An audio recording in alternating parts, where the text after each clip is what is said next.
Hey everybody. Okay, so here are my scarecrows. I've had a lot of you ask me what size they are, how big they are, and I'm going to show you right now.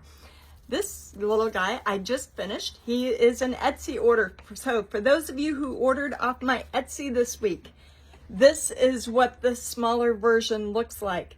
I know when I took that picture of me with all of those big guys, that was when I made them really big. Now, they were about a foot taller.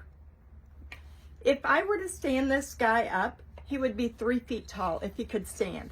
He's got wire legs so they can cross. He's got wire arms so he can hold something in his lap. They look really cute on a porch.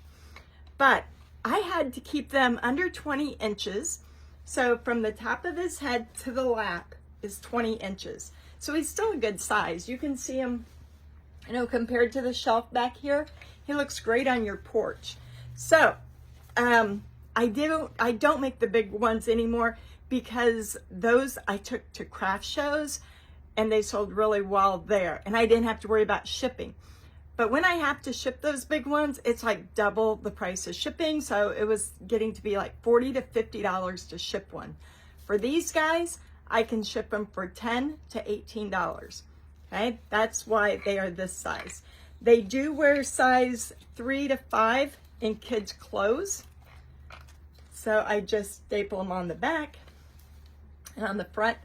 And one of my customers asked for one with a brown hat. So we've got Carl over here with a brown hat. We got Bernard with a yellow hat. They're both adorable, but that's what they look like. I have got 12 more of these to get done since my picture on Facebook the other day. So if you want one, while I'm busy making them, you can go to my Etsy link and purchase.